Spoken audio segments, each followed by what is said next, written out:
మా ఛానల్కి స్వాగతం.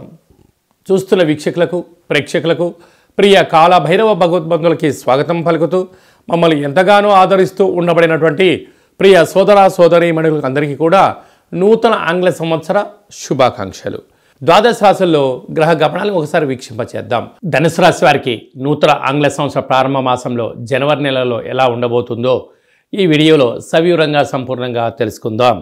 ధనుసు రాశిలో ఏ నక్షత్రాలు వస్తాయి అనగా మూలా నక్షత్రంలో 4 పాదాలు, పూర్వాషాఢ నక్షత్రంలో 4 పాదాలు, ఉత్తరాషాఢ నక్షత్రంలోని 1వ పాదం కలిపితే ధనుసు రాశి అవడం జరుగుతుంది. చాలామందికి పుట్టినటువంటి కాల సమయంలో డేటా ఆఫ్ బర్త్లు లేనటువంటి కారణం వలన పేరు యొక్క మొదటి అక్షరాన్ని అనుసరిస్తూ ఆ రాశిని తెలుసుకునే ప్రయత్నం చేద్దాం.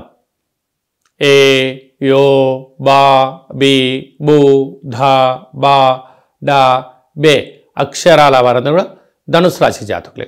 ధనుసు రాశి యొక్క అధిపతి దేవగురు బృహస్పతి.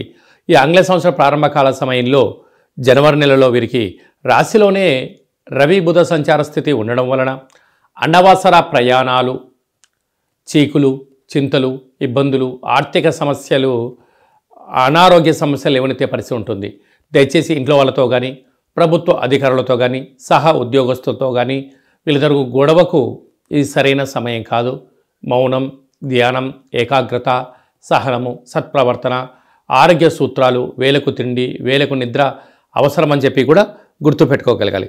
తృతీయంలో శుక్రుడు శని సంచార స్థితి ఉండడం వలన తల్లిదండ్రులకు, పిల్లలకు, గురువులకు, ఇంట్లో వారందరికీ సరైనటువంటి వస్తువులు, బంగారు ఆభరణాలు, షేర్లు, క్రయ విక్రయాలు యోగదాయకం. అర్ధాస్తమ రాహు.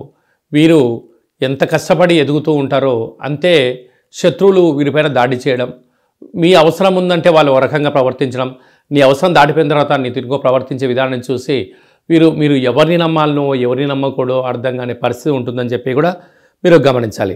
6వ స్థానంలో గురు సంచార స్థితి ఉండడం వల్ల ఒక్కోసారి మానసిక ఆందోళన, రుణభయం, రోగభయం, శత్రుభయం, అంతర్గతమైనటువంటి శత్రువులు పొంచి ఉండడం వల్ల ఎవరు మనవారు ఎవరు చెడ్డవారో కూడా అర్థం చేసుకునే పరిస్థితి ఉంటుంది. అలాగే అష్టమంలో కుజుడు మీ జన్మ నక్షత్రం రోజున, అలాగనే అష్టమి, పూర్ణిమ, అమావాస్య తిథులు ఎందున దూరావాయు జల ప్రయాణాలు పెట్టుకోవద్దు. నీటితో, నిప్పుతో, యంత్రాలతో, ఆయుధాలతో దయచేసి చెలగాట మాడవద్దు. ప్రమాదాలు పొంచి ఉన్నాయి, తస్మాత్ జాగ్రత్త. అలా రాజస్థాన్లో కేతు సంచార స్థితి ఉండడం వలన మీరు ఏం చేస్తున్నారు, ఏం చేయాలనుకుంటున్నారు, సాధించాలనుకుంటున్నారో మీకు క్లియర్గా అర్థమవుతుంది. మీ యొక్క భవిష్యత్తును అంచనా వేసుకొని ప్రయాణం చేయగలిగితే యోగదాయకం మీ సొంతం అని చెప్పి గమనించాలి.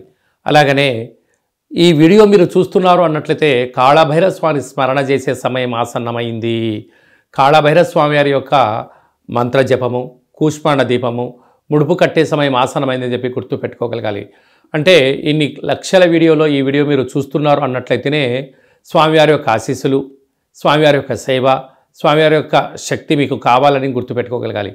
ఎవరైతే స్వామివారి స్మరణ చేస్తారో కలియుగ కాలంలో నరదృష్టిని, శత్రు ప్రభావాలని, యంత్ర మంత్ర తంత్ర తాంత్రికపరమైన దోషాలు తొలగిపోతాయని చెప్పి గమనించాలి. కనుక కాళభైరవ స్వామి స్మరణ చేద్దాం. ఐశ్వర్యానికి స్వాగతం పలుకుదాం.